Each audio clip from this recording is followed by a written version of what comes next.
So, hello guys, hello ladies and gentlemen.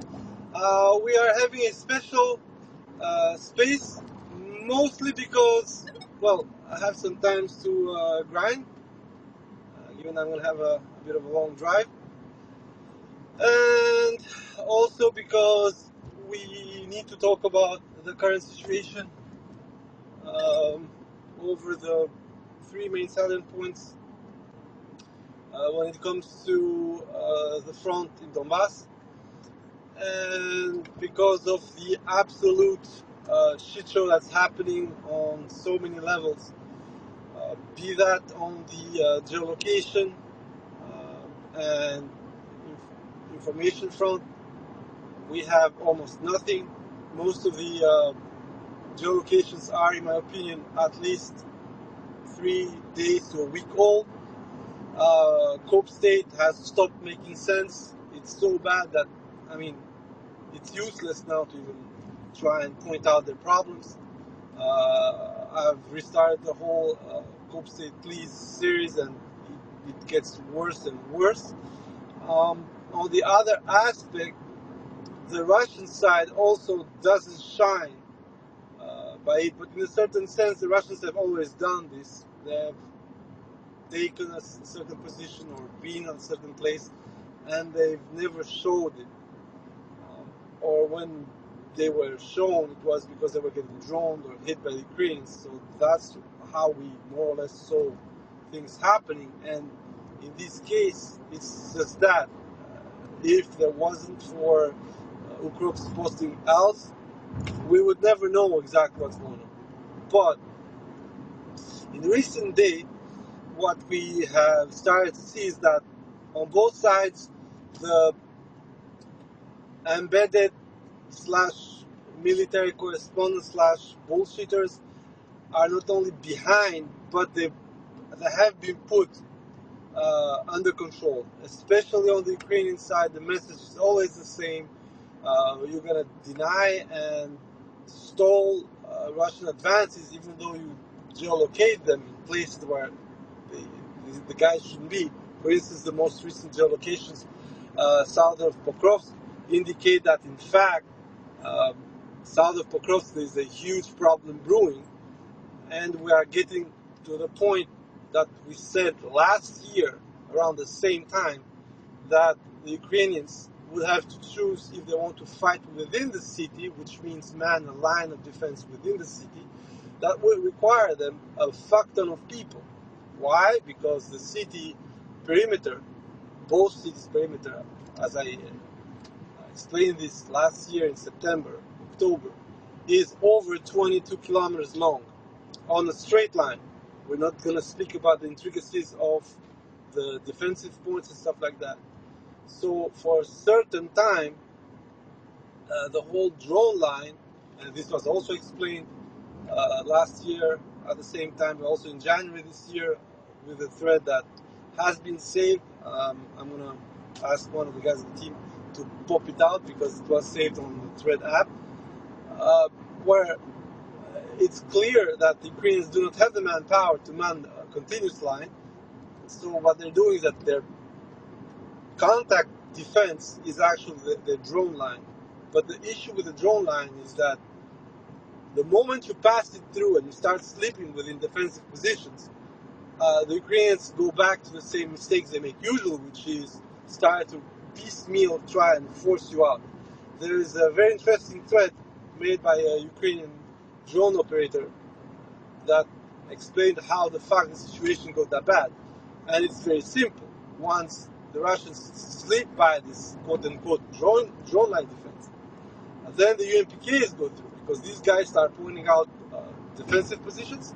UMPKs roll in, blow up the shit, and you end up with a situation where there you got huge gaps where the Russians start accumulating forces, and then they start sprawling around the defensive areas, but also advancing very deep on the back of these defensive areas.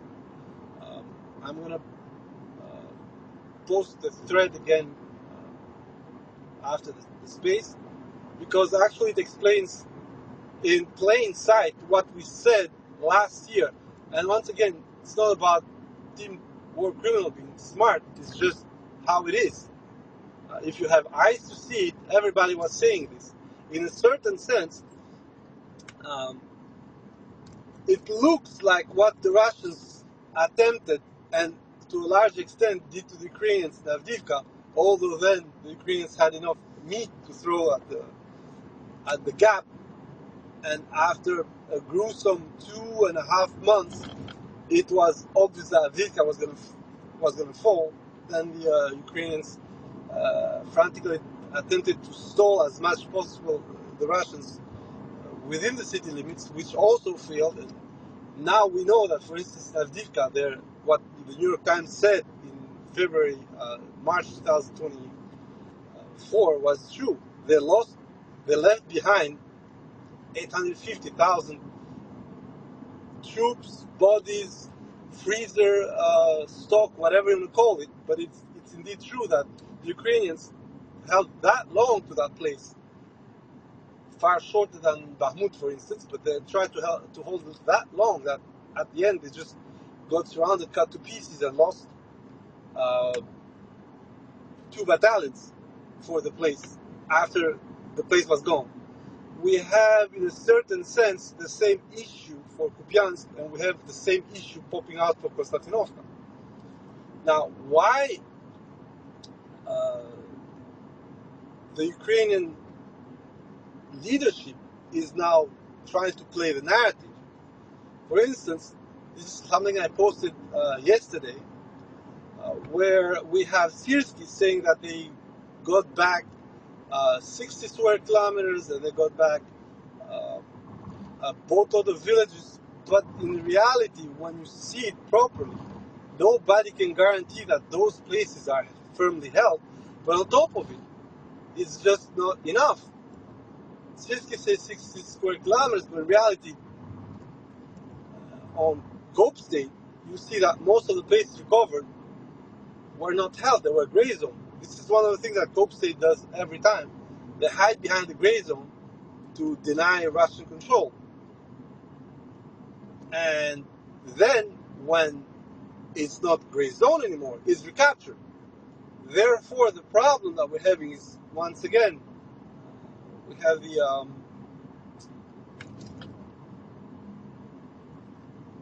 powers that be in Ukraine that are simply capping the extent to which Cope State can tell the truth.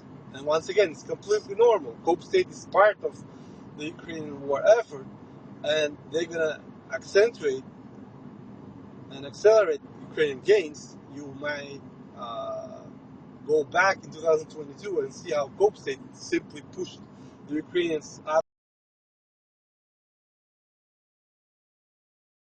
400 square kilometers extra every single day in Kharkov, and then they had to pull it back once the counter in Kharkov, for instance, was cut off. But once again, this is why I go back to the term shit show, because right now you don't have anything. There is nothing explaining why Ukraine is doing so poorly and why the Russians are doing so quote unquote well, while every single day we're seeing that the Russians have less equipment, lost, generally speaking. Oryx, for instance, is clearly having us pretend that shit is clean and fine and everything's good. But once you start looking at it, Oryx is omitting a lot of losses. But we knew since last year, actually, that you had to pull all these losses by absolutely bulletproof evidence, which was the fact that Ukrainians lost their holdings in Kursk and couldn't pull back their own material losses. So what happened is that the Russians were showing everything still being in place and roads littered with Ukrainian losses. But now that Rubicon is there, we can see in quote-unquote real time how many things they're losing, and therefore we can make our own opinion on what's going on. And this is something I said last time, that the Ukrainian forces had restarted counter-offensive operations around Dobropila, but not only, specifically because they needed a respite. So when you had the June 1 attacks on the Russian strategic aviation, it started a period of both terroristic threats, but also, and this was most important, a preparation for, well, basically a counteroffensive posture. The counteroffensive posture now, it's obvious, not because things are better or worse, but it's obvious because the Russians pulled out the rabbit of their hat, which we were expecting, unfortunately, since last year. Let's be honest about that. That most probably got sidelined because of, yes, you got it, Kursk. Now, is this a admission of Kursk being useful for Ukraine? Once again, no. We already explained this last year. The problem with Kursk is that you are going to lose men, time into defending something that you don't need to. And of course, oh, we brought the war to Russia. Fine. Did it stop the Russians from bringing the shit to you in Ukraine? No. The Russians didn't pull out of Ukraine to defend Russia. What they did is that they put some units to quell that ongoing operation from the Ukrainian side. It took long enough, but it didn't stop the Russians from advancing within Ukraine. So the only thing that you can credit the Kursk operation with is that some of the strategic moves that we saw in Dobropila were, quote-unquote, more poorly done. Now, is this enough to redeem Kursk? Of course not. I mean, right now, if you go to UN losses, we are over 13,000 guys getting slaughtered in Kursk.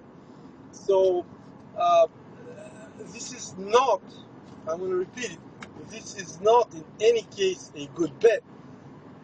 If you are going to choose between cancer and AIDS, well, what can I say? Now, the other problem is that the current situation within the front line is also very problematic for the reading of the war itself. Why is it very problematic? Because we understand that some of the guys we quote-unquote trust within the reading on the Ziegler side of the war, they're full of shit. Radov is going on about how places were lost, this and that.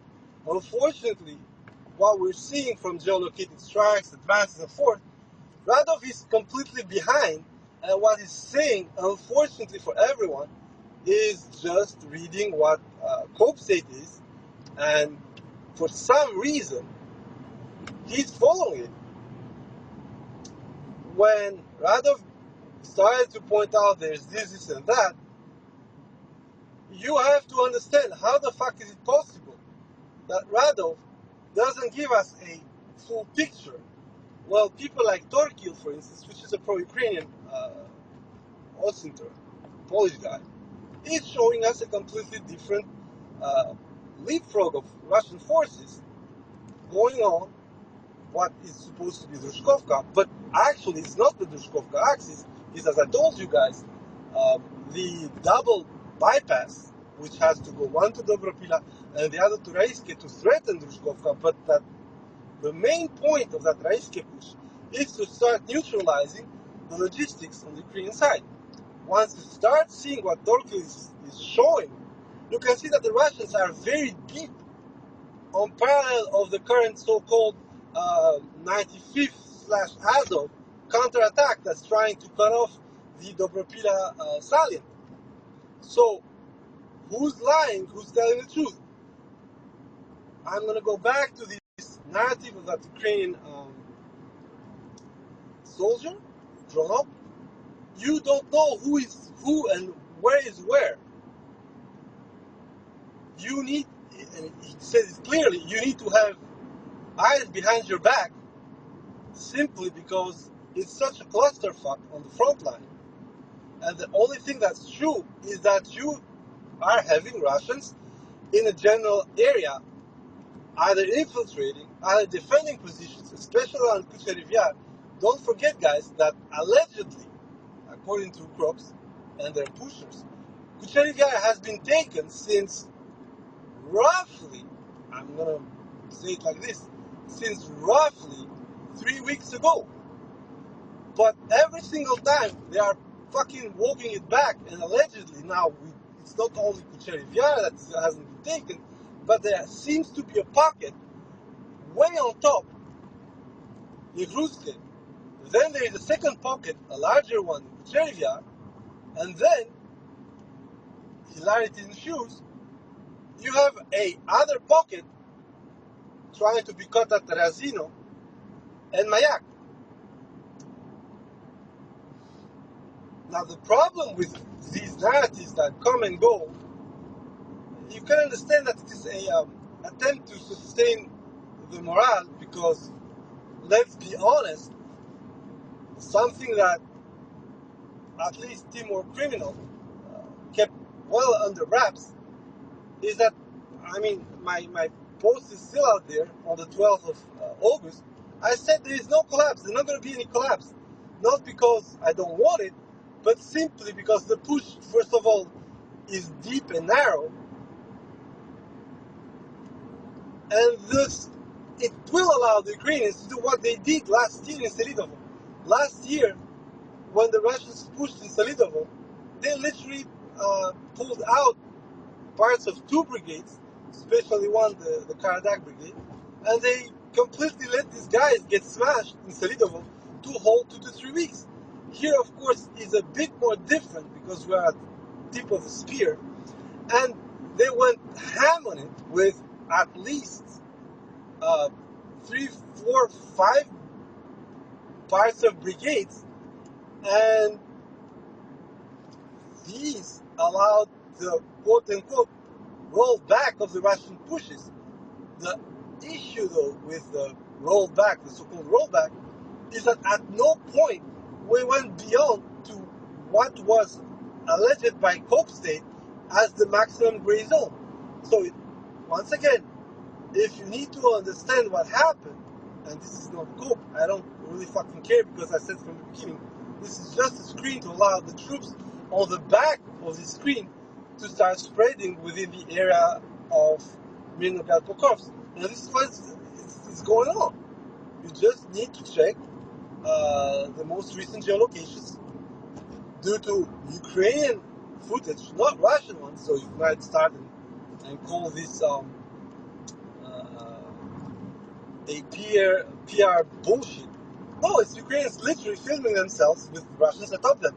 Then we had some very nice Timor Criminal moments with these ambush on 2 Ukrainian soldiers trying to get out of the choke point in northwestern Pokrovsk, getting slaughtered, pulled on the side, and then, well, Moscow Baka came by because fresh slain pig is always nice.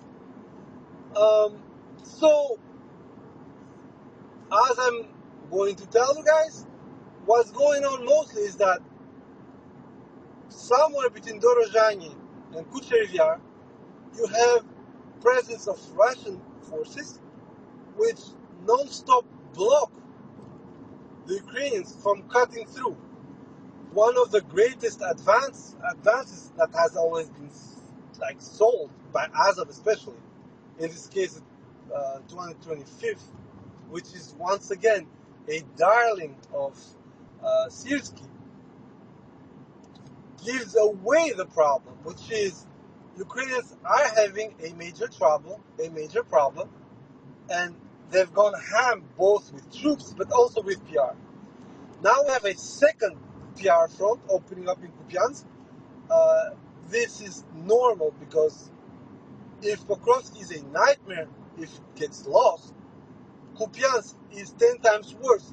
Not because strategically it's a bigger threat for Ukraine, although it is, because you're going to start pulling back from the Oskol line, and then you are going to give the Russians what you had for over 2 years, which is a very large defensive position with a body of water in front of you, where they're going to just start flying drones and just pushing you further and further and further.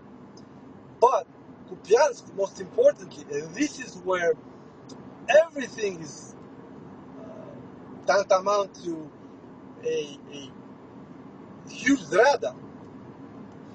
Kupiansk was the focal point of the end of the counter in 2022. Kupiansk was the evidence that Ukraine was back, that Russia was going to get beaten. And a lot of guys are going to point out that, well, listen, it's been over 2 years and we're barely getting back to Kupiansk. Actually, it's going to be 3 years. And I'm like, who the fuck cares? This is not a football match. And in a very cynical way, Russians heard no gong, they heard no bell. War doesn't end because you think you're winning at halftime. And this is it. You don't need to bother more with any other kind of explanation. This war, as it stands right now, is going to end when obviously Russia is going to call it quits. So strategically, Ukraine doesn't have any agency, any possibility to actually cause Russia a huge defeat like it happened 3 years ago at the same time. The biggest problem, and this is why you have the current drone campaign against Russian refineries and the oil sector and the gas sector, it is because Ukraine on the ground is not resilient enough, not strong enough to actually have large-scale counteroffensive movements all over the front. And this is exactly why the most current announcement by Zhidolensky about how he is going to put a new wing of the Ukrainian armed forces, of the ground forces in this case, with the assault troops.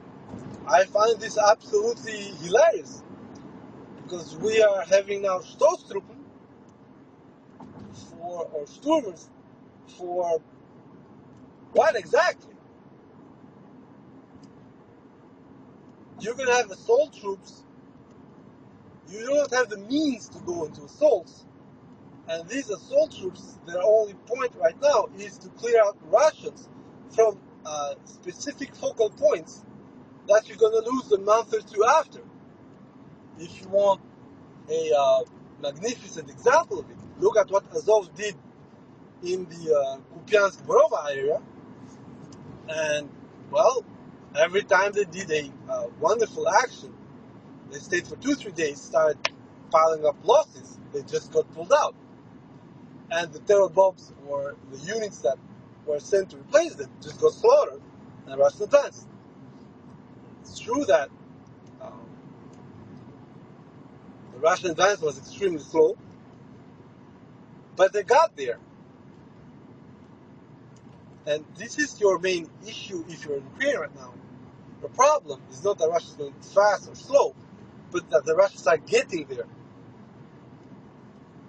The most important points that we can see right now is the geolocations on Predetichne, on Stupochki, and on the, of course, southeast of the Konstantinovka area, because they go hand in hand with what's going on south of Pokrovsk and northeast of Mirnograd. There is also a push towards the east that, of course, Cope State has not even acknowledged by even putting gray zone, because, well, Cope State is Cope State. Cope State is going to do always what Cope State does. And this is, in my opinion, why, as I said, this war, given the fact that there is no accountability on the Ukrainian side, there is none. You see what's going on right now. The Ukrainians are going nuts with asking this 120 billion aid for 2026, and because the money is going to start lacking, given that Trump obviously what he's doing, instead of giving that military aid that was given up until he came to power, he's trying to make a buck of the Europeans, which means that in order for the Europeans to both give Ukrainians weapons but also sustain the Ukrainian statehood polity, they need double the amount of money that we're supposed to need. And of course, that's what they're trying to do, is a side confiscation by saying, oh, we're just going to issue bonds with Russian money as collateral. And I'm like, in order to issue bond, you need to own the collateral. At best, right now, you're a custodian, given the fact that you have blocked this money. But a custodian doesn't have the property. Maybe you have possession, but possession is not property. This is not squatters' law. So, all the signs that are popping out right now, unfortunately, are very complicated to me, because we are not seeing anything that would explain the moves that the European Union is trying to do. So, for instance, they're going to fucking stop buying Russian oil. We hope they're going to do it because, as I said, by restricting the small amount of oil that they still take directly from Russia, they are going to block their ability to actually be able to buy it on the cheap, simply because you are going to restrict yourself on a specific trading block. And that trading block, as we're seeing it, is going to be either the Arab states of the OPEC or straight from the US. The issue for both is that by going for the Arab bloc, you're going to start pressuring the price up, because the Arabs have other customers. While buying from the US, you are also going to pressure the price up because, of course, offer and demand. Now, this might look as a fancy way for the Americans to raise their oil prices, and it's completely normal. That's why initially the oil cap was thought about.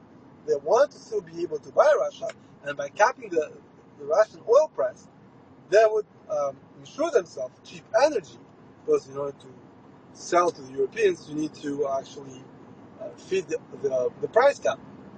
However, the issue with the said price cap is that Russia simply did a switcheroo and just said, you know what, I'm going to sell my own prices by ensuring transportation and insurance.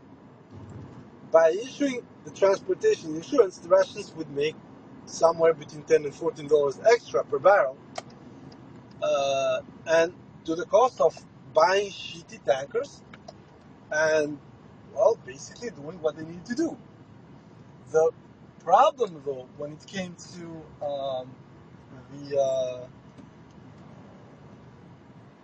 Ukrainians with the Russians, is that the Ukrainians didn't see much of a difference. Russia, of course, lost some revenue, but it kept the level, which allowed it to continue and fill up the coffers. Now, the problem that we're having with this logic, because it's not the primary focus of the space, is that the more we're going towards trying to hurt Russia, the more Europeans are forgetting that as a supplier, it's true that it puts pressure on the Russians, but it's still the Russians who own the oil. So in a certain sense, and this is why it is so complicated, so important for everyone to understand the situation between Russia and Europe, is that the Europeans, just like they did with liquefied natural gas, are going to find themselves buying a product they don't need to buy that expensive. And it wouldn't be some kind of, as I said,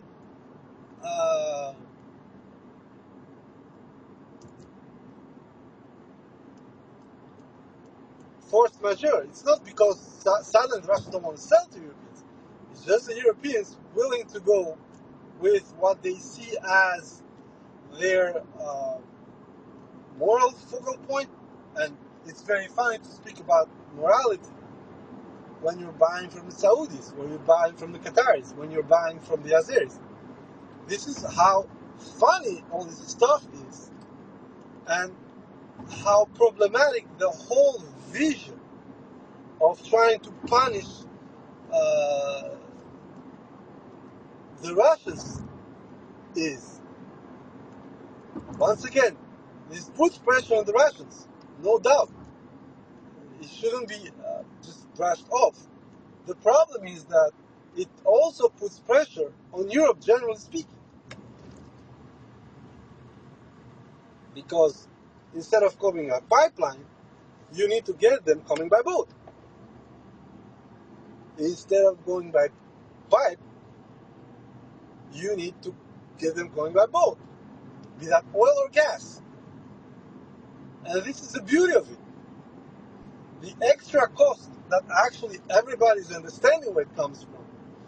The business world, within Germany, France, Spain, and so on, they understand that the political aspect of this battle is beyond the logic. When ThyssenKrupp comes by and says, oh, it's not normal that we keep buying Russian steel products, Russian aluminum, Russian titanium, I'm like, no problem, just don't buy it. But the next guy you're going to buy it from is going to be the Chinese. So in a certain sense, both sides of this war, the big guys, because Ukrainians, nobody fucking cares. Like you're going to see, what the Europeans want is that Ukrainians defend themselves as the last Ukrainian. And therefore, well, basically to get genocided. There is nothing else. When they speak about a just and fair peace, that means that the Ukrainians will have to fight indefinitely. Or at least unless the Russians get weak enough to stop this war, or they get bored. Because right now we are seeing that the Russians can flip the switch, can understand where their issues are. There are situations that Russia cannot change. So, for instance, the Western ISR, the American ISR, the Russians cannot do much about it. They can do in absolute terms, they just don't want it, let's say it as it is. They accepted the proxy war, so they are going for a proxy war. It's not a sound choice by now, because there are means to actually make it go extremely wrong for the Ukrainians. But at the same time, the problems that you're going to have is that, as I said, Ukrainians, instead of going for your nuclear infrastructure, you're going to go for your oil infrastructure, you're going to go for the nuclear one. And it doesn't matter if you completely delete the 2 or 3 NPPs that are still working and ensuring that figures still have electricity. If the Ukrainians do the reverse, although it's not the exact same, but they still can do pretty big damage, then you'll be forced to nuke the whole place. So you will be going to a Ukrainian genocide by doing some of the things. There are other problems, as I said. You don't need to go for the NPPs. There are bridges, there are water treatment plants. I mean, there is a lot to do without going to a complete de-electrification of Ukraine. But the choice right now is not being done for that. And unfortunately, this comes due to the fact that Ukrainians are losing the numbers war. Despite everything that's being said, they are not getting there.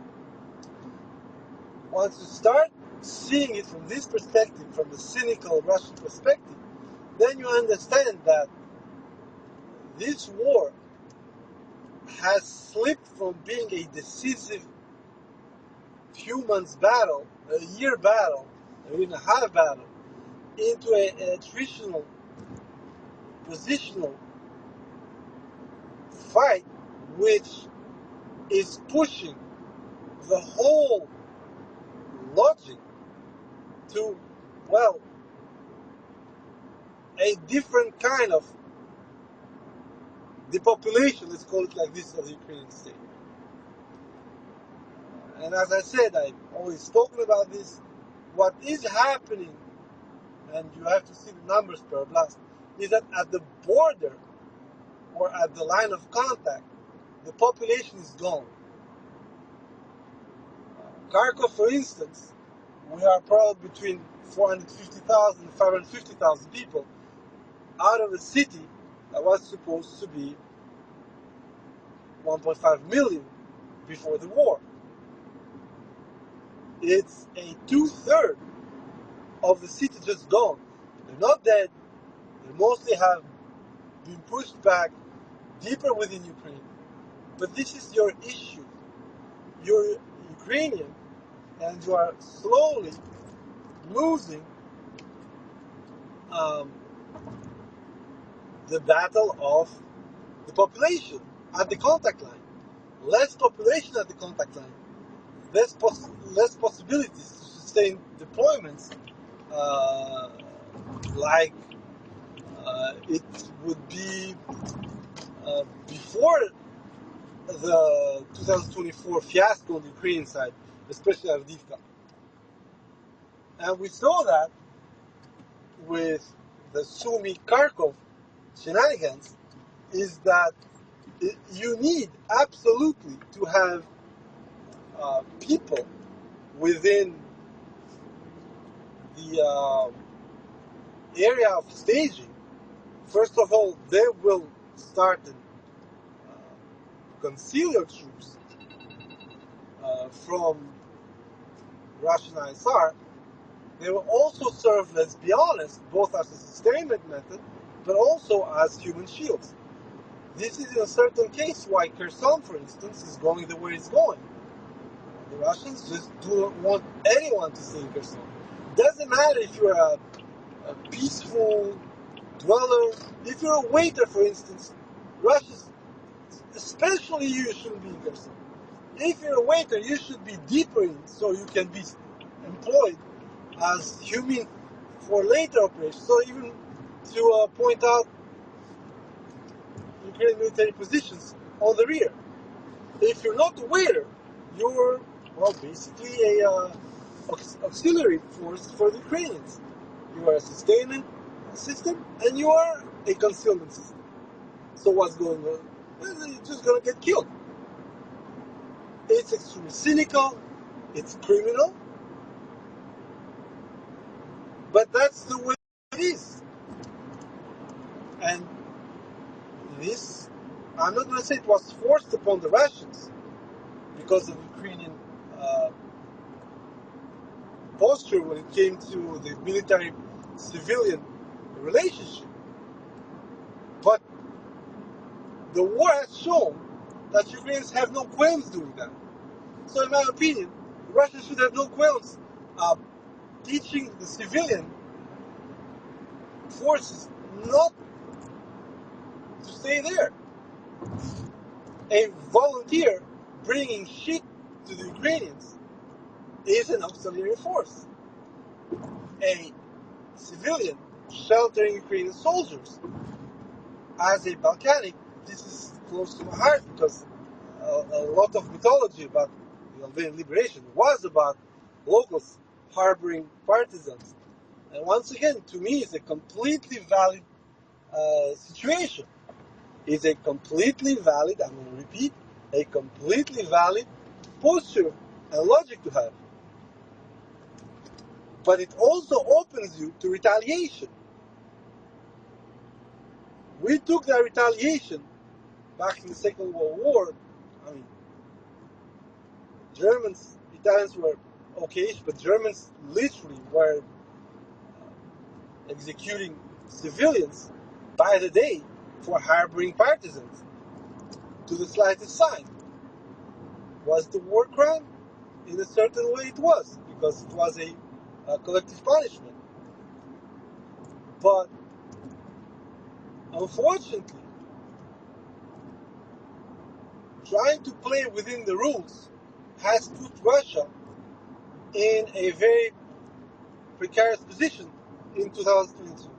As I pointed out, a lot of the information, a lot of the sabotage, a lot of the raids that happened were done by civilians, or at least by Ukrainian soldiers in civilian garbs, or by quote-unquote militia. And the Ukrainians were proud of that. So, to my opinion, I don't have any kind of trouble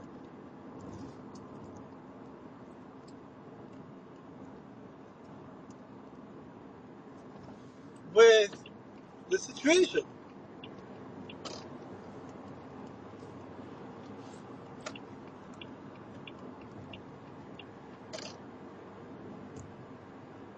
My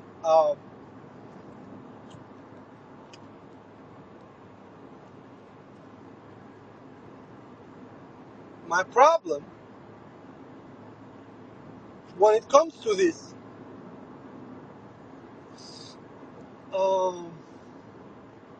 is that, first of all, it's a war crime on both sides, actually, because you are participating in combat while also feigning to be a protected category, but at the same time, you are blanketing a whole area of this protected category, because they might or they might not be auxiliary to the troops that you're fighting. The Kherson area is one extra layer of shit show that this war has become, and in that aspect, we are getting back exactly where I was telling you guys. This has Balkanic Caucasian War written all over it, because we clearly are having a major problem of, first of all, IFF, identification of friend and foe. You have friends within the foes, and you have foes on your backline that are supposed to be friends. I mean, recently a small network of Ukrainian saboteurs was caught in Russia, but you still have a rather large part of the public that, unfortunately, is still sustaining your opposition. Unfortunately for the Russians, I'm pretty sure that liberals and people who hate themselves, or as they want to call it, hate what Russia is doing in order to ensure its subsistence and self-defense, they're going to slowly go beyond just protesting the war, not being in agreement with it, to simply helping the Ukrainians. On the other side, you have the same issues. You have a lot of waiters, especially in Donbass, that don't want to go out. They want to see the Russians come through. So the problem that we're seeing,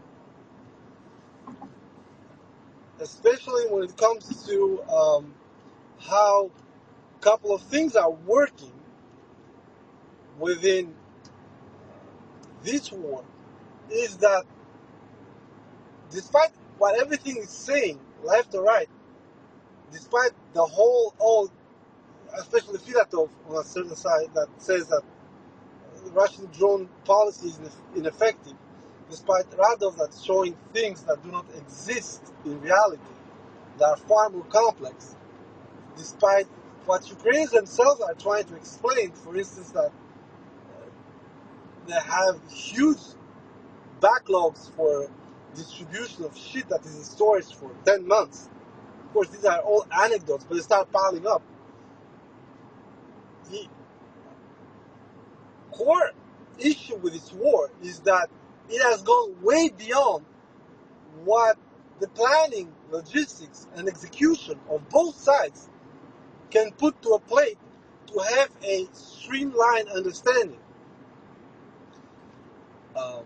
When you see the Russians losing tanks, you're saying, let's say, Gamepy, oh, Russians are losing the tanks by end of summer, no more tanks to replace anything. Then you look around and you're like, how about that prediction? And then Gamepy himself is like, oh no, I didn't say that. Bitch, this is exactly what you said. And he admitted that he had no knowledge of the Russian capacity to produce and refurbish and repair. Something that Timor Criminal analyzed by fucking 2023. It doesn't mean that Russia has some fucking infinite tank printing machine. No, we never said that. We made a solid calculus by 2023 saying that for the Russians, what was important,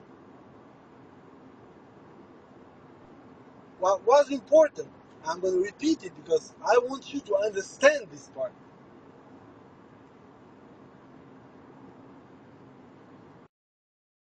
What was important, and this is what you need to understand, because it goes beyond, I'm going to repeat, it goes beyond what you think to have and what you actually have in reality. What is important is to stop thinking that everything is visible. Start trying to be empathetic to the other side, despite the fact that we insult and berate the Ukrainians for a lot of things. We never lost contact with their efforts when it comes to interception, when it comes to long-range drone attacks, when it comes to the efforts to reshape their troops or their army into something else. Systematically, the other side has belittled Russia, treated this rather large and powerful nation as they were fucking retards.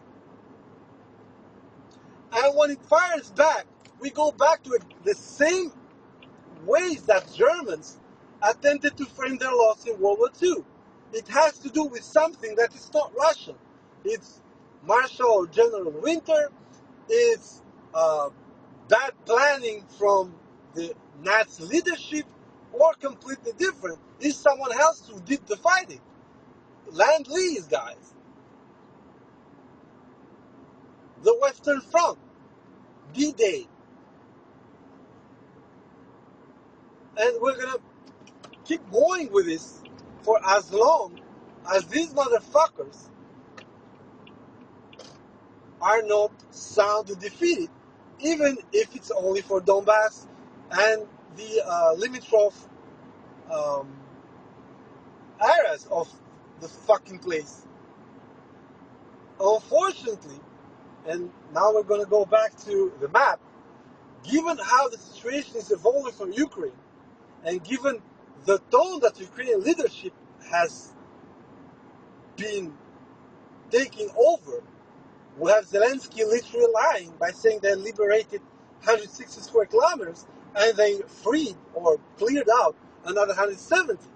And I'm like, how the fuck do you do this while your whole bullshit breach in Dobropila is about 230 square kilometers, which are still over half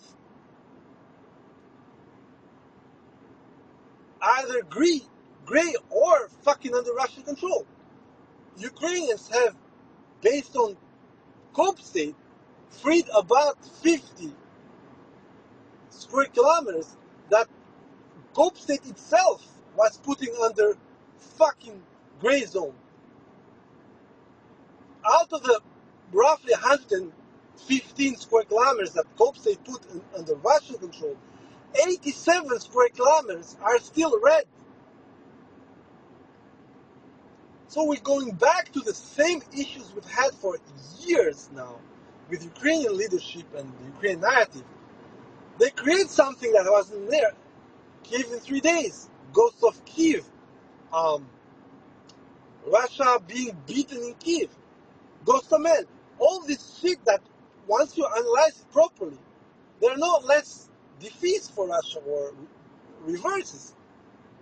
But they just not what motherfucking is being sold.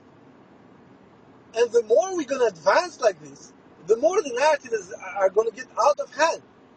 And we have the narrative right now. There is a powerful counterattack ongoing in Kupiansk. I'm like, no problem, just go for it. Just go in a completely different direction, while you're losing the fucking northern Donetsk line. I have no issue with that.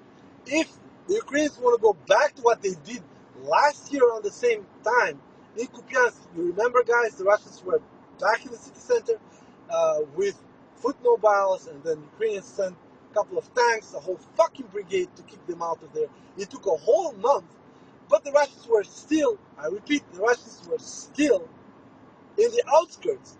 And now, once you start looking at the surroundings with the geolocations, you understand that what the Russians have been doing while they were fucking entering Kupiansk, they're all being pressing towards the Borova line. And you're like, what exactly are you going to do for that issue?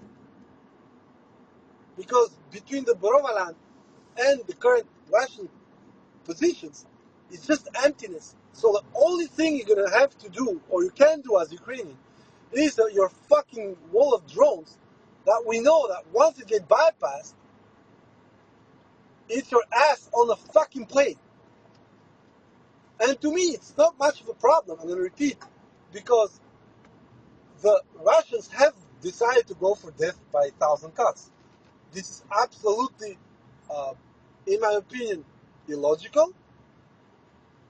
I think that Russians should have at some point focused on one direction, not because they cannot do on multiple directions, but simply because, as we saw, once they quote-unquote focus on one direction, you have a deep enough, large enough breakthrough, the Ukrainians panic, because that's the state of affairs within their forces. So they're going to fucking send quote-unquote firefighting brigades, which themselves are going to get spent over there, pulled back to get refurbished, and then the Russians have a window of opportunity of another 2 or 3 months, either in the same area or in an adjacent area. That's what happened with Kupiansk. The Borova line now is going to get deserted by Gazov. They're going to send them on Kupiansk, and then suddenly the Russians are going to start making gains on the gap. And this is, once again, not because the Russians are super fucking smart, but it's simply because they're looking at the numbers. So, once we start analyzing everything, we go back to what I said up to the last space. First thing is that the narrative on the Ukrainian side is strong, and they will deny roughly between 400 and 600 square kilometers. That might not be under full Russian control, but they're sure as hell not under Ukrainian control. So we're going to have no man's land, Russian control denied, gray zone, call it what you want, but we're going to have about 400 to 600 square kilometers where Cope State knows there are no Ukrainians there. They know. If you want an example, see the area around Pidubne, Komar, on the Cope State map. You're going to see a corridor of at least 14 kilometers in length uh, I think, wide of 400 meters, it's still fucking gray zone. It makes no fucking sense. We still have the same thing with the Serebrenka area. Cope State is not yielding it. We have the same thing with Toretsk. We're gonna have the same thing with Konstantinovka suburbs. We have the same thing with Chasov Yar. We have the same thing with fucking Kamyansk and now Stepnogorsk. The moment you see these narratives taking off, you cannot help yourself by thinking that this looks something we know. August, September 2022, the other side. We had Konash saying that, oh, we're advancing here and there. In reality, you are getting your ass handed to you. As simple as that. You do not need to pretend that stuff is this or that. You are getting stomped in Kharkov. You are getting mauled in areas of Kherson. It's true that Kherson was a decisive choice, if you want my opinion. And I said it, for the Russians, there were two choices. Lose Kherson City to keep Kherson Oblast, or try to fight for Kherson City and lose the Oblast. Because trying to fight there and keep a strong enough force, you had the risk of getting them encircled there and having the humiliation of losing thousands of people. After grabbing 3,000-4,000 in Mariupol, now you're going to have the reverse. You can understand how bad it would have been for morale, not only for the exchange and everything, but for the morale, it would have been the worst. The fucking worst. Nothing else matters. Just fucking be cool, relax, do your shit. You don't need to bother.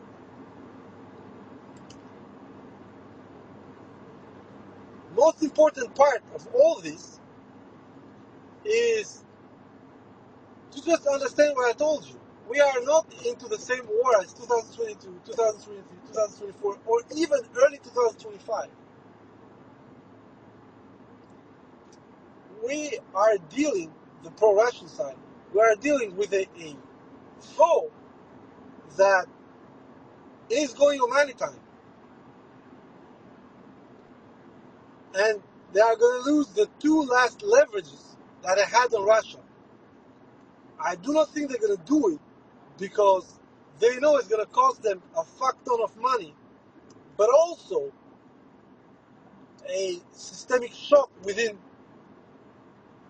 the fagot situation. As I said,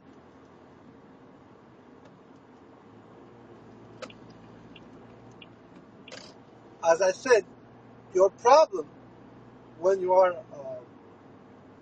Ukrainian right now is that you are showing the structural cracks every single day. And once again, it's not that you don't have manpower anymore. No, what you're doing right now, and we had a few examples, you are going for 60 plus officially. You are showing that, like Timor Criminal told you guys, the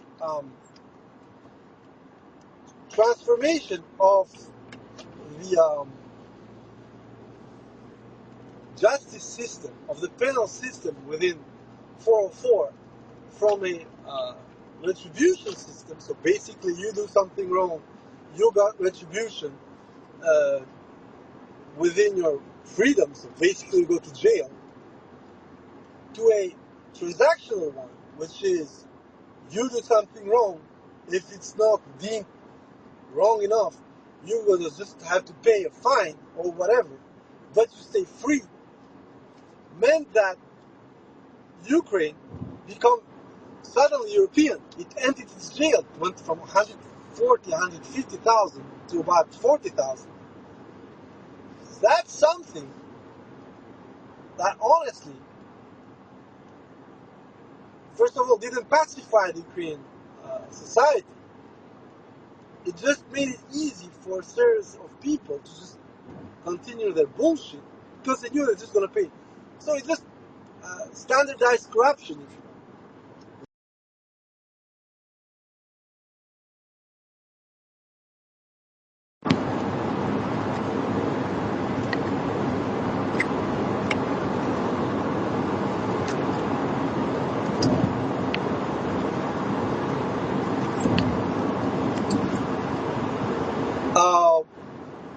And this, the problem that we're having is that um,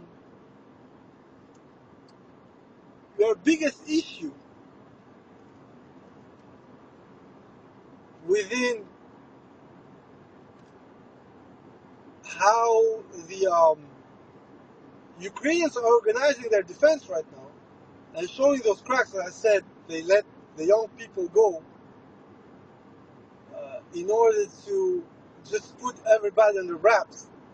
They also now are taking 60 plus because the logic, unfortunately, is very cynical. Those guys, they're already dead. You don't need to bother with them. They're 60 plus. They're not going to have kids. They're pensioners. We're paying for them. So let them be useful. Is, as I said, we were back to a sort of sallow green, soil and green. And that's the sadness of this.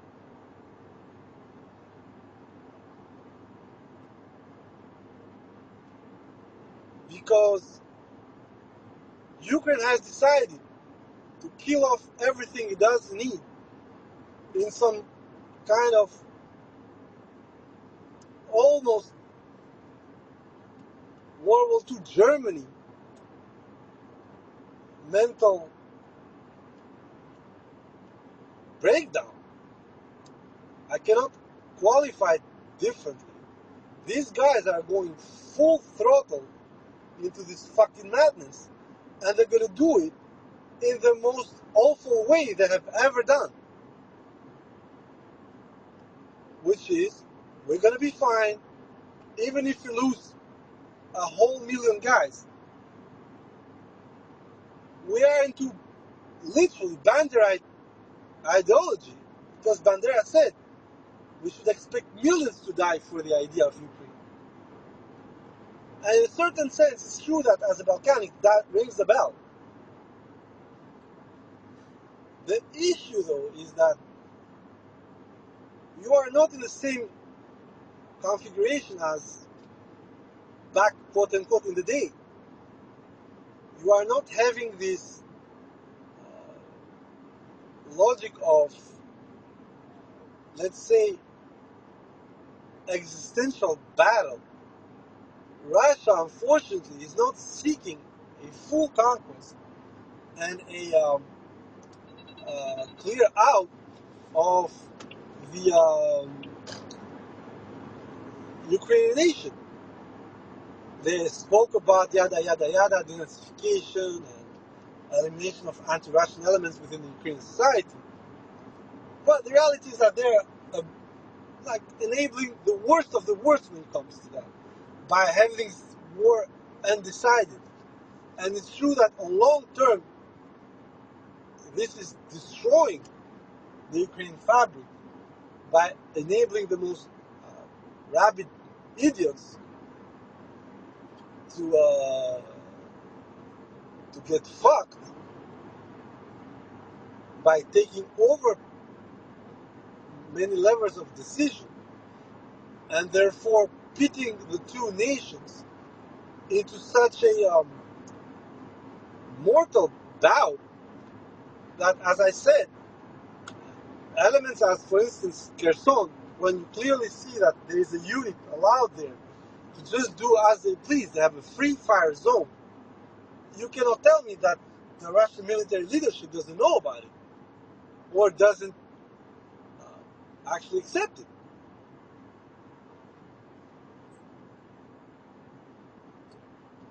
So the bigger issue we're getting here, and it's a big one, is that we are slowly going towards a situation where, and we spoke about this, and in certain case I was expecting this earlier, given certain elements, we're going to a situation when nobody's going to give a fuck about Ukrainians dying en masse. And you can see that when multiple things go well for Russia and result in mass casualty on the Ukrainian side, the Russian population slowly wakes up to, we're winning. But strategically, I'm sorry to say it like that, the only victory is dead Ukrainians. And therefore, the continuation of war becomes more complicated for Ukraine. But on the goals that are allegedly Putin's, the Ukrainian nation goes further every time Russia wins.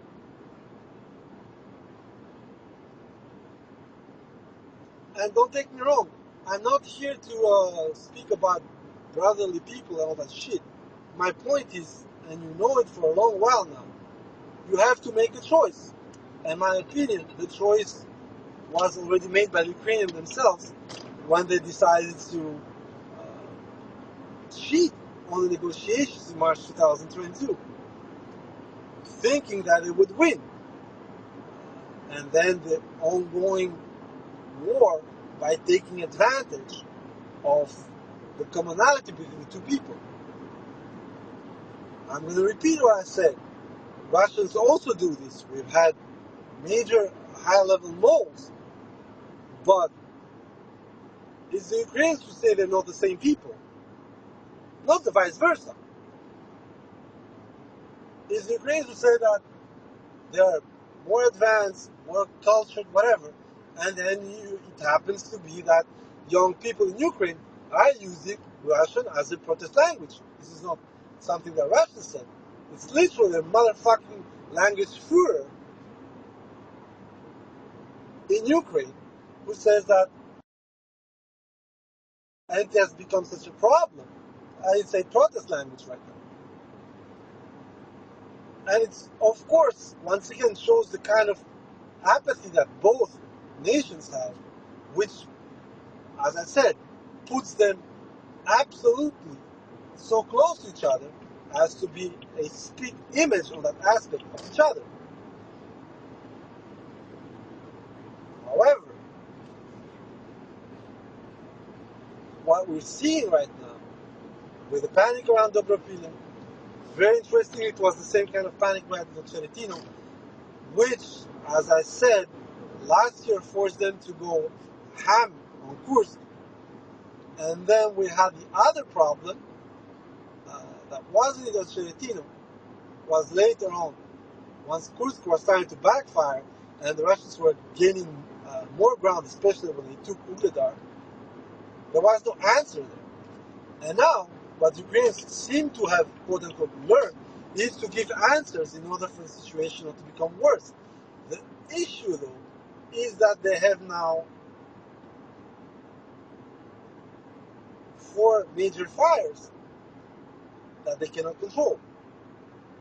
They can stall, they can try to stabilize so that the whole forest doesn't burn at once.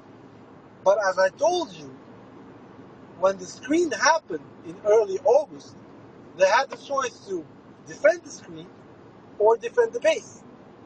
The base, looking at the data, has gotten wider. So defending Pokrovsk itself has become more difficult. And of course the Ukrainians went through the easiest task, which is defeat the breach. And of course this had to happen as fast as possible, because if it happens slower, then you start having a cancer spreading on that axis. Unfortunately, as we've seen on both sides, there is no rapid quashing of these pushes. We had the same with Kursk, that started slow, quote unquote, but became a huge thing. by Ukrainian standards. Now we have the Dobropila, we are over a month after, and there is nothing. There is nothing there. Absolutely nothing.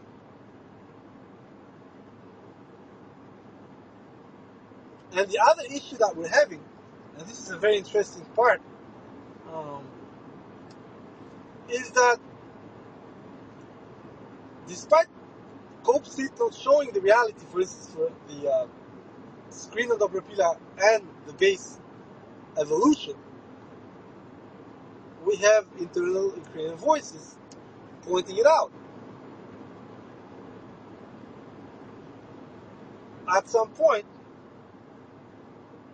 we're going to have a huge problem. And we had that with Sumy in April 2025 this year, when the Russians had occupied over 200 square kilometers, and Cope State was still having gray zones within Kursk. If you want to check,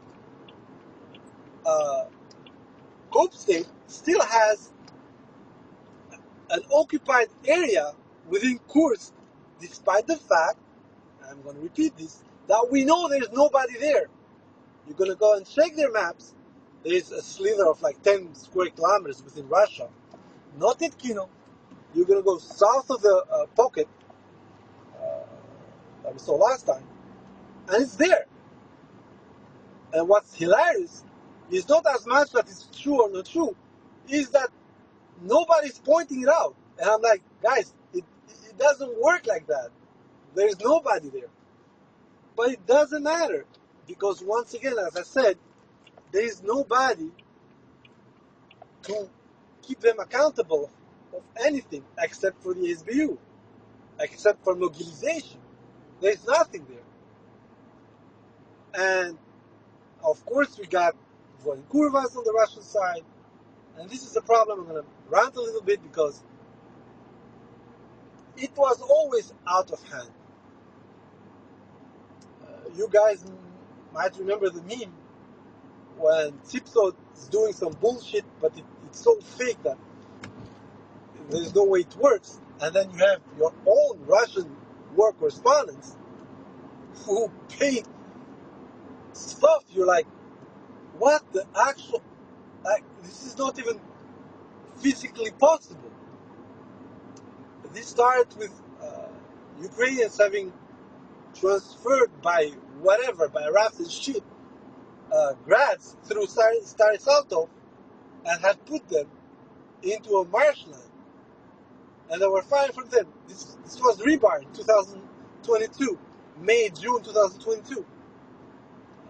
Then we had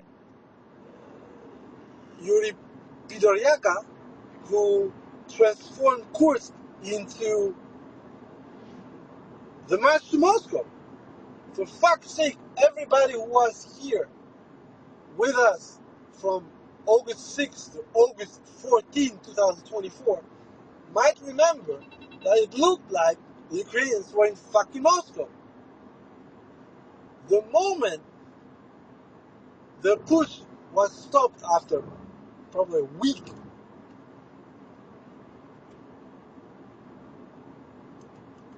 and the area got shrunk right away in September, and then it started stalling out because Ukrainians were stupid enough to do exactly what pro-Russians wanted them to do, which was literally go and kill people over there.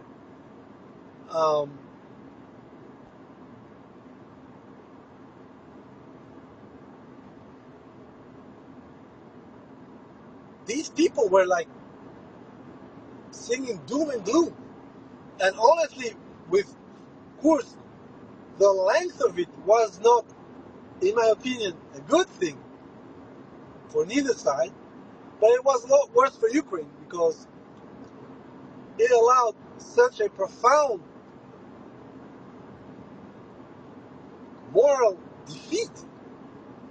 Ukraine occupied Russian land and it didn't do anything else than what they accused Russians of, despite the PR bullshit.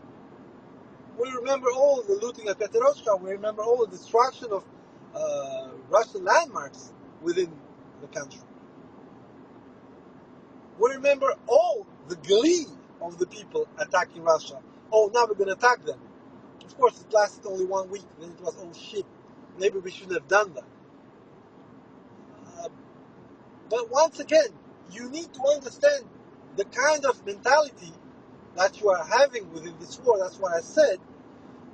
That in a certain sense, you still have a huge problem with Voenkurvas on the Russian side, who are operating within these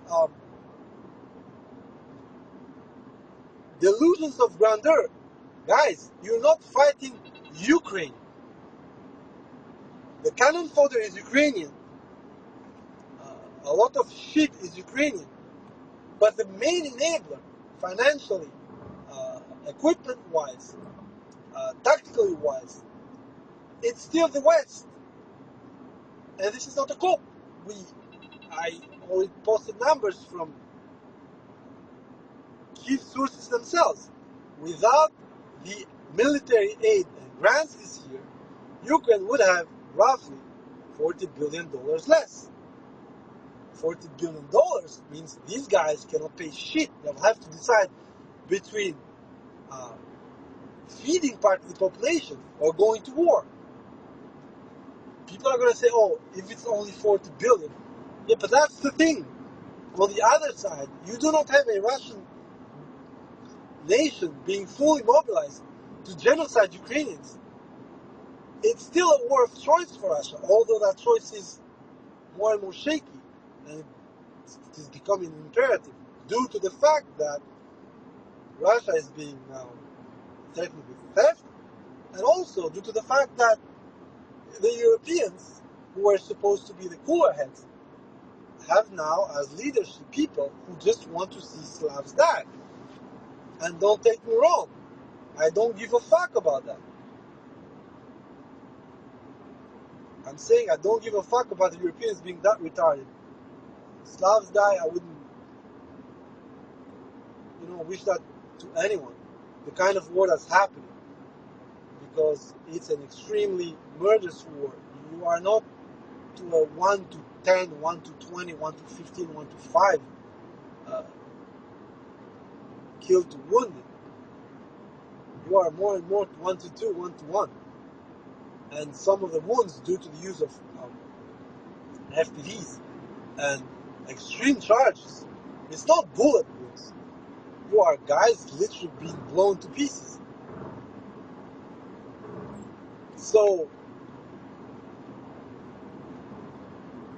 yeah, what I was going to say is that I don't give a fuck for the Europeans to be that retarded, because I live among them, and unfortunately, the leadership, for some reason, has become dumber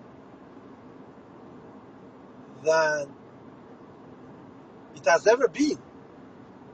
And in a certain sense, once you analyze it, you don't understand why. It's not something that you can understand by saying, okay, there is a grudge. We are 20 years after World War II or 30 years after World War II, and the Russians just got out of Hungary or Baltics. No, the Baltics have been, for the last 30 plus years, enacting a revenge on quote-unquote colonists and sending Russians back home. The grudge actually has been ongoing for 30 years. And suddenly, and this is the best part of it, suddenly these guys have the means, rhetorically, but also factually, to get one back. But what they're getting back actually is just for them, and this is why I think the Baltics are so vocal, for them it's just two brands of Russians killing each other, and therefore it's payback for the occupation. So when the Baltics cry over Russian threats and shit like that, for them it's just a fake outrage, because they want this war to go on, and for both sides to die as much as possible. And this is the beauty of it. And this is why Europe is doing the same. For Europe, kneecapping both Russia and Ukraine allows them, and this was the analysis at the beginning, first of all, to have extra, quote-unquote, white people with blue eyes as refugees. Poland and some Central European states have benefited massively from that. Secondly, it weakens Russia, which is still a very powerful neighbor, and will still need a near abroad market, which Europe is. It's a huge fucking market, between 450 and 600 millions, depending how you look at it. And therefore, for Russia, is a natural market. The same thing for Europe. The Russians are a natural supplier for certain things. Therefore, for the Europeans, it's like, once they're washed out, we can squeeze them. The problem with this is that it's backfiring in such a shitty way that the investment that Europe is doing to squeeze Russia within 10, 20, 25 years is actually costing Europe so much that the posture is going too far. And then we have the declarations from Van der Kant, who's explaining that we're going to stop buying Russian oil, we're going to start paying an extra premium so to be free of Russian influence, which you can because you literally are playing to Russian influence, given that you're arming other quote-unquote Russians to kill Russians.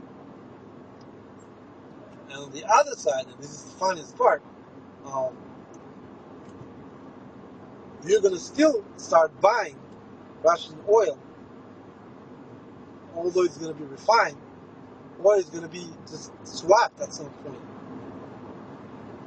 And we're going to bottom line, the legality which the European Union was supposed to hold up is gone. You're buying from Azerbaijan after they fucking ethnically cleansed Karabakh. It makes no sense.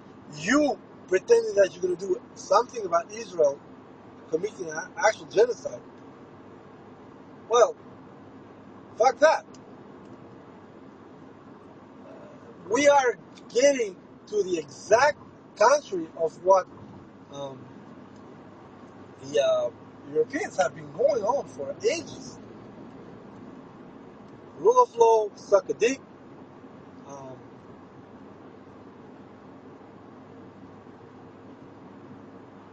Values, suck a dick. Fairness, also suck a dick. I mean,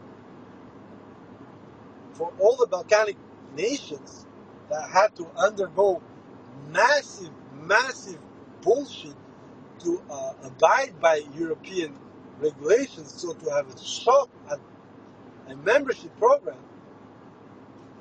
they're like, yeah, Ukraine's fine. The country's half torn. 20% of it is under Russian hands. You got a massive corruption scheme. You got the government lying about people being missing or alive when they're fucking dead for years. The government is stealing its own money. You have schemes on how to have people flee the country. But it's fine. Those guys deserve to be European members more than, let's say, Montenegro, Macedonia, sorry guys, or Albania. I honestly don't care. I'm going to tell you. Obviously, I'd rather not be within the EU the way it's going. And in a certain sense, it's a very funny historical parallelism that Albania at each crossroad, historical crossroad, we are getting on the wrong camp when we finally were free of Ottoman occupation. We still try to keep going with the Ottomans for as long as 1922. And now, when the EU is going down morally, politically, and economically, we're trying to suck them up. Each century, apparently, we go so long with this fucking waiting game that we end up being on the wrong foot. And the problem with this logic, with Europe being behind the curve, is that we are not getting anything out of it. It's fucking crazy. I know that a lot of you guys don't understand what I'm saying right now. Like, what the fuck is going on? Europe is in such a fucking suicidal spiral. I'm not going to speak about the industrial sector in Germany that's going to shit. No, because it was bound to happen the moment when the Germans didn't manage to latch into the EU's own directives and vision by 2010, 2015. The whole decarbonization bullshit. I mean, my God. They started that plan without having the industrial backup that would allow the Europeans to actually make advances in EVs. Solar panel bullshit. They got absolutely spanked by the Chinese. With the cars, it's the same. With the industrial output, they never managed to get even close. The lack of investment for batteries, for instance, literally got everyone sucking dick right now. Well, it's pretty simple. If you want anything related to batteries, you got South Korea or China. And it doesn't mean that you cannot find other sources. It's that the investments you need to commit to that will make everything useless, because you are starting from scratch while the Chinese, the South Koreans, are already fucking sprinting, and they are light years ahead. And the only way you're going to do anything about it is protectionism. The issue with protectionism is that Europe right now relies too much on the abroad, both for imports and exports, to actually be able to do anything. And the failure with Trump, and of course it was going to fail because Trump is a fucking idiot, but Europe didn't even try to have a discussion about that. For Europe was, yeah, you know what, we're going to just fucking endure Trump 3 more years and then it's going to be fine. It's not going to be. The people are going to follow Trump. They're going to see these guys have no balls. We can push them around. They're cocks. And it's exactly what's happening. The whole discussion between Europe and Ukraine right now hinges on how much Europe is going to have the balls to steal Russian money and take the L legally. If they want to do it, and they end up taking a big fat L, and you have the Belgians looking at a shit show of repayment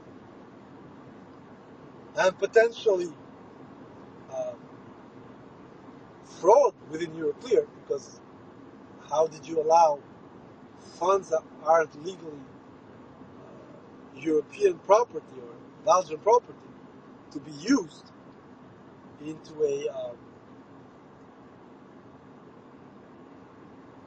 investment scheme?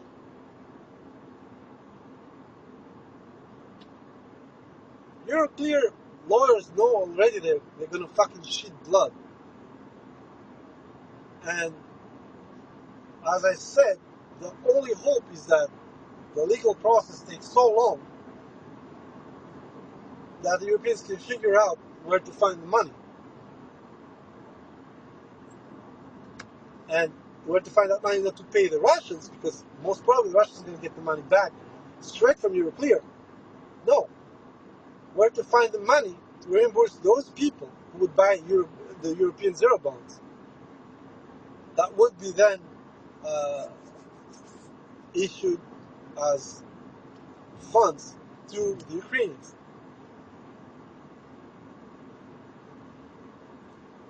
So we are seeing a major fraud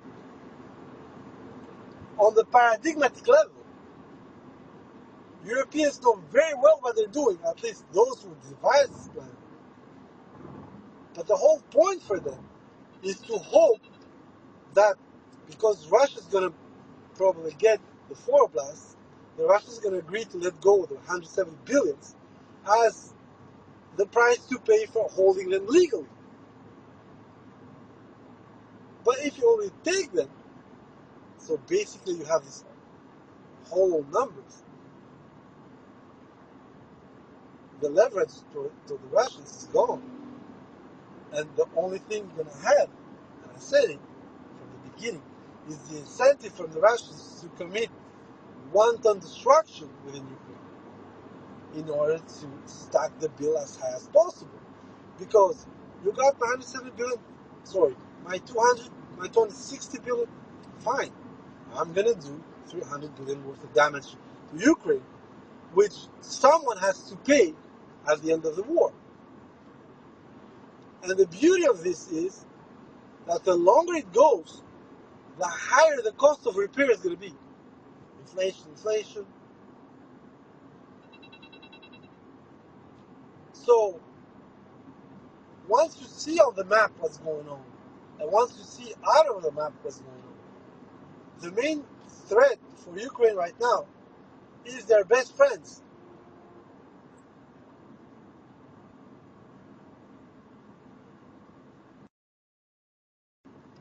Because one of the things I've always seen with Monkey is that the guy is close to his cash. So once you start playing with this motherfucking guy's cash, well, he's gonna play with your balls as well. I'm not sure I would like to have my balls squished for some money. At the end, I'm gonna have to repay anyway, given that, according to the Europeans, it's not a formal confiscation.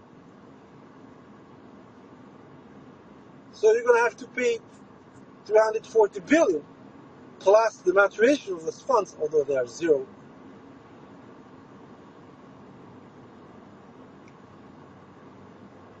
But given that you're already stealing the proceeds of those funds, and this is without the repayment to Russia. This is literally you issuing 170 billion and then having to repay the 170 billion to the investors, because you cannot touch Russian money without undoing Euroclear and without getting the Belgians to shit blood, as I said. Therefore, the prognosis for the whole shit show we're seeing right now is pretty simple. The Russians do not need to get anywhere deeper than they are right now, because this is forcing the Ukrainians to actually push themselves way beyond what they should be doing. And the beauty of all this is pretty simple, is that the more the Europeans are trying to figure out the needs of the Ukrainian forces, the more the losses on both sides, which is not supposed to be happening like this. If you start affording more money and more means to Ukrainians, you should not have more losses. But if you want a very simple result of this, just look at Oryx. Look at the losses for this year. The loss ratio is at 125, guys. 1.25 to 1. It's the worst it has ever been. And it's not 1 month, it's not 2 months, it's not 3 months. It's gonna be 9 very soon. So the trend, unless there is some kind of fucking wrath of God type of situation that's going on against the Russians, we're going to be in one of the most destructive years for Ukraine.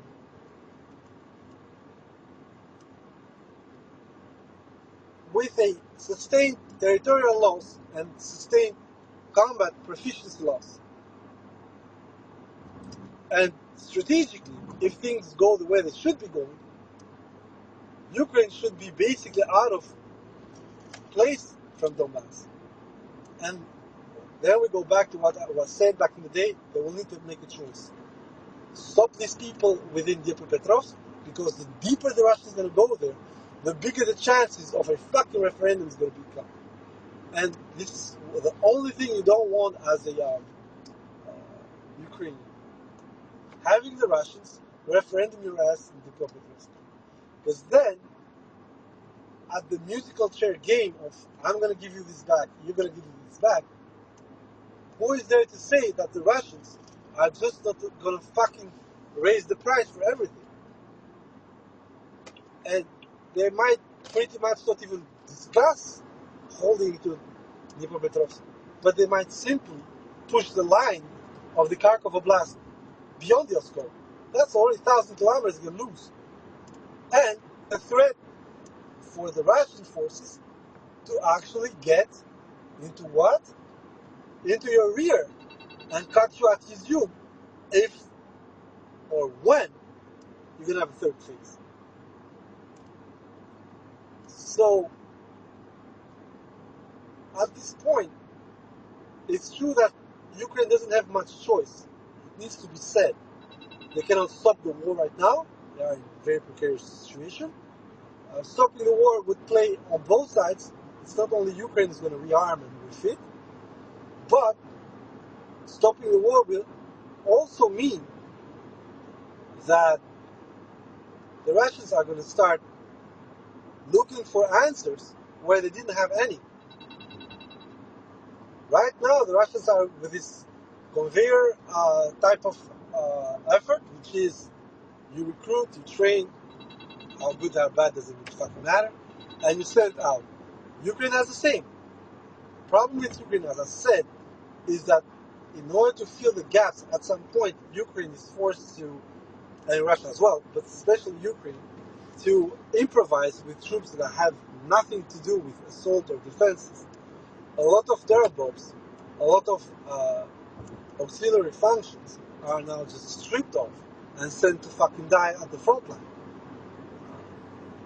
And, I mean, the Russians have done it as well. Let's remember that Renault was held by guys who literally were supposed to fill up a Su-34 or fucking cadets, that was hilarious. But it also shows you that, as I said, the war as it stands right now in Ukraine, it shows that it has gone beyond the capacity of both sides to present a coherent, fully controlled military effort. Russians know what they're going to do, but there's always a delay between preparation, planning, and execution. It's the same for Ukraine, by the way.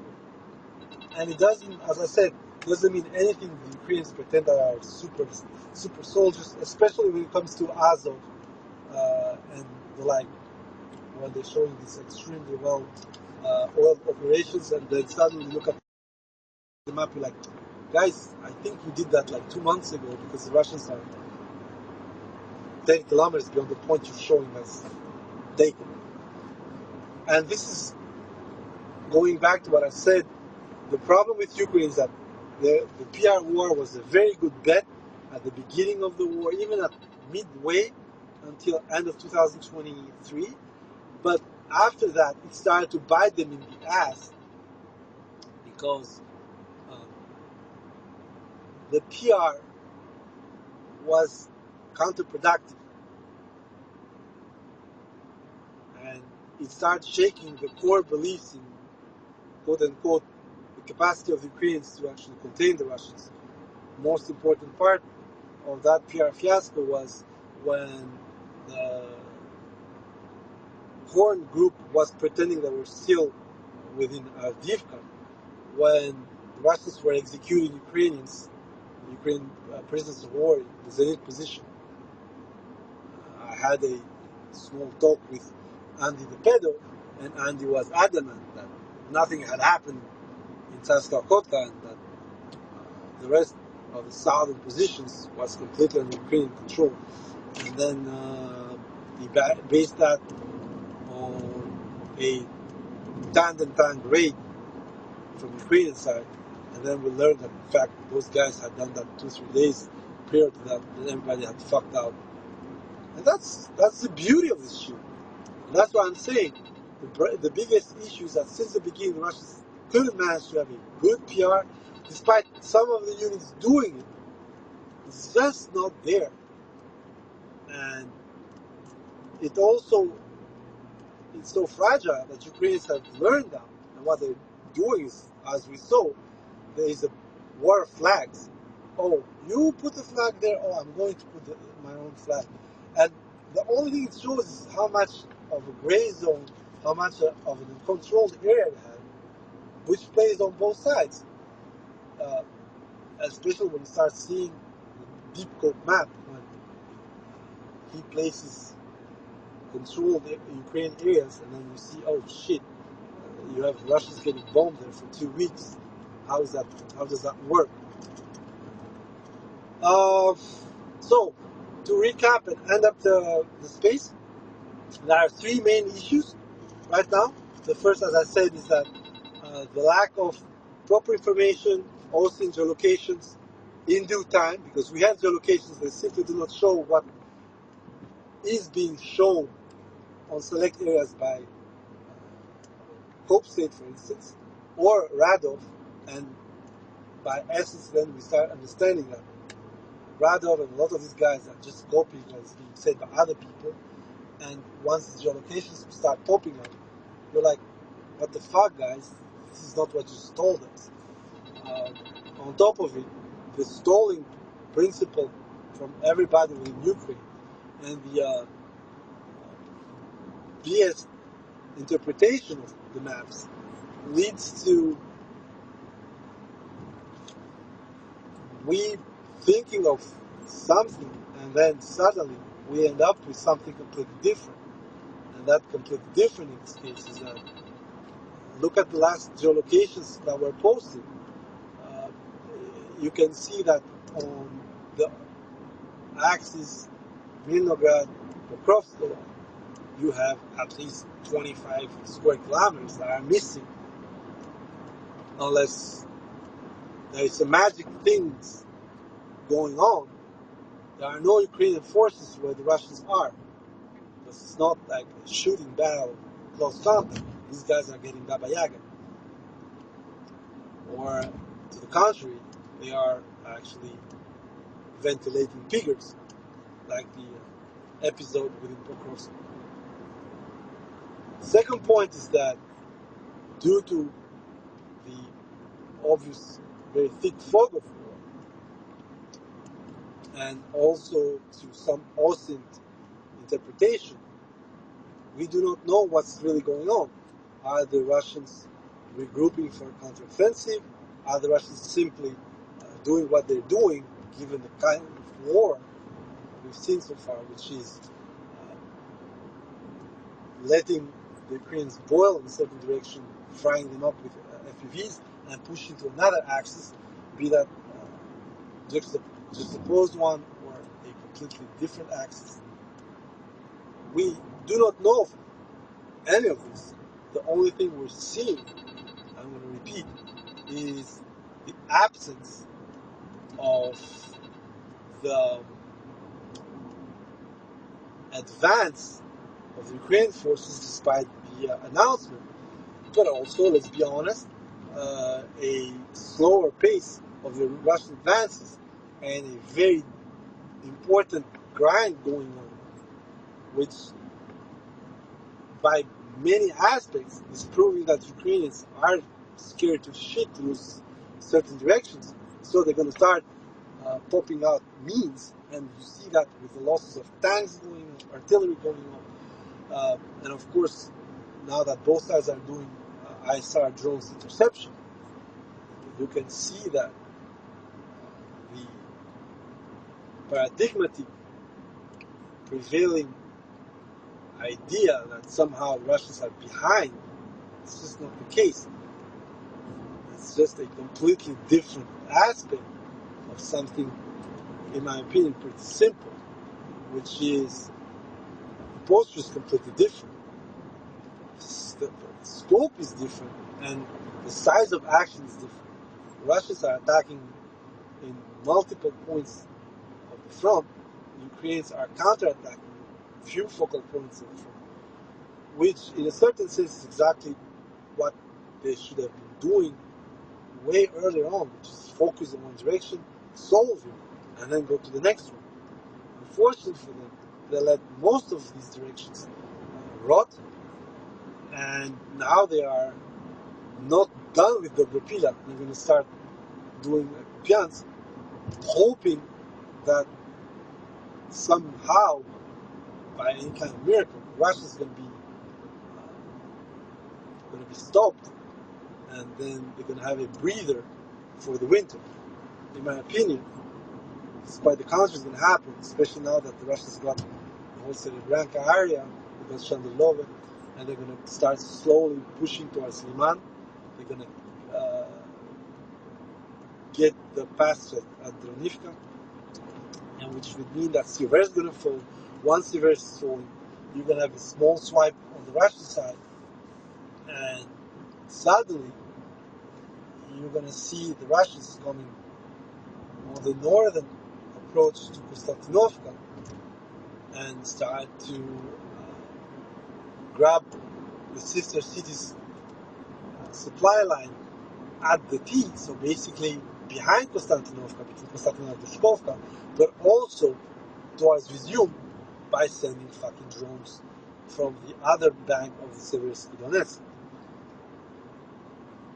This is not new, it's just, as I say usually, this is the fucking problem. Once you say it once, it becomes a little bit of a rant, but this is what the Russians are going for. As for Pokrovsk, Mirnograd, same thing. It seems that the Ukrainians had stopped them. In reality, it's quite the contrary.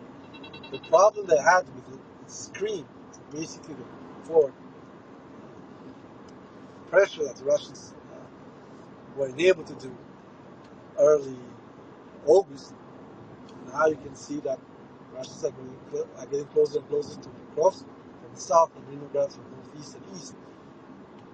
Once again, there was a choice to be made. Once again, the Ukrainians made the worst choice, the wrong choice, and this ended up with them, well, let's be honest, losing the most important thing out of their side, which is losing the approach towards Pokrovsk instead of losing Dobropila. Dobropila was always a gambit, and from the moment it was happening, even before I told you guys, it was going to be a runaway screen. I said this is May 2025.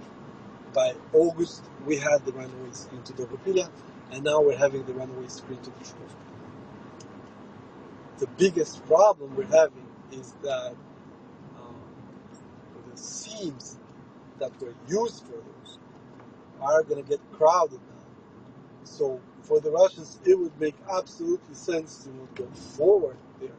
Just exploit what they can exploit, and then benefit from the clusterfuck that's being described by both sides, especially the Ukrainians, and finally get rid of this big issue within Pokrovsk and Mirnograd. Once they get it there, they're going to have a huge staging point for further operations towards Dnipropetrovsk Oblast, which, in my opinion, given the intransigence of Zelensky and also the attempts by the Europeans to steal shit, is going to be the reply that the Russians are going to give to the Ukrainians.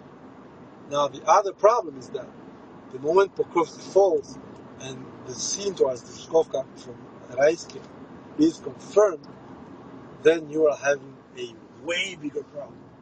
Because right now, the highway, although it's being attacked by FPVs and shit like that, is still far enough to still allow you to be used. You can lose one or two shipments,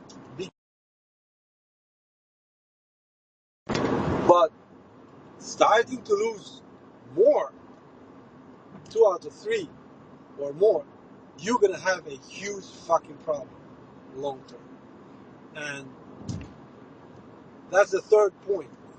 The third point is that the Ukrainians need to solve the medium term already, but the long term perspective when it comes to what do you want from your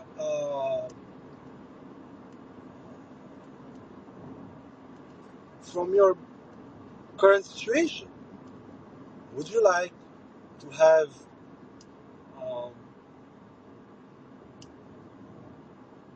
a plan to survive beyond the simple, stalling the Russians? Are you going to go with a counteroffensive?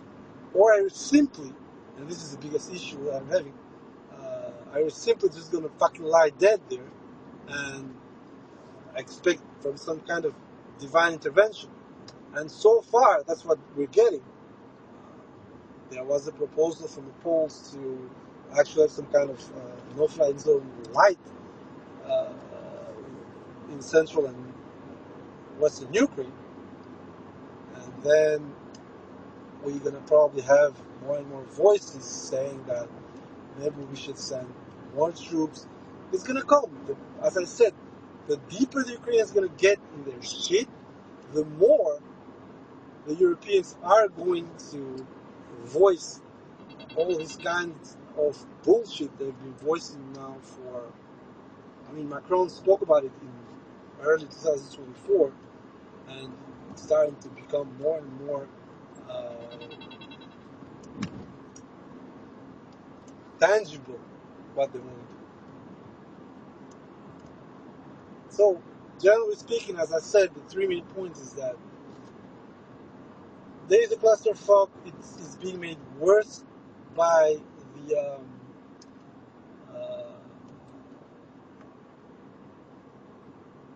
lack of information, independent information, of course. Then there is another problem, which is the situation within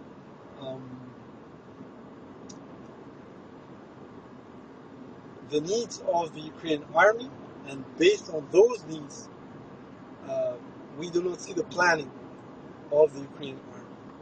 So what's the next step? Because as we are seeing right now, there is an obvious divide between what the Ukrainians wanted to have at the end of 2024 and what they're getting. If what the Ukrainians wanted to have at the end of 2024 is the potential loss of 2 cities out of 4, then God damn, I don't know how bad their situation with troops, money, and equipment was. And we actually might be overestimating it. But in my opinion, that's not the case. In my opinion, what the Ukrainians are doing right now is the maximum they can within the constraints. And what they don't want to have is to lose any of these 2 positions, Pokrovsk and Seversk. The risk of losing Kupiansk is high, but it still is not the core argument, as I said, given that if we have to commit to what Monkey said, all that part is going to go back to the Ukrainians anyway, if they accept to legally cede those oblasts, which we both know they're not going to do it. So there is a half thought about that. But when it comes to Pokrovsk, that thing falls, you're going to have a whole chance of spreading Dnipropetrovsk, and then you're going to allow the Russians to push to Raiske and attack Druzhkovka, which means that you're going to choke this stuff off. And given the developments up north, you know what's going on. we're getting the scenario where whatever Ukrainians are going to cope with in November, that's for sure not what they were expecting after the investment in Kursk and the attempts to slow the Russians during the year. Thank you very much, guys. That was it. If you want to take a shot at me or have a question or whatever, I honestly, given I'm driving, not pretty sure that it would be practical, but you're welcome to do it. So if you want to intervene, it's up to you guys.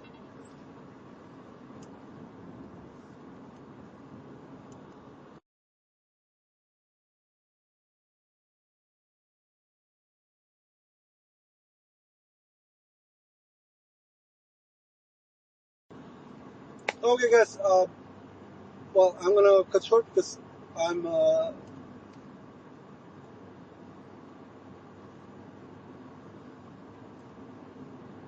There is some guy. Okay, fine. Thank you very much. Bye, guys.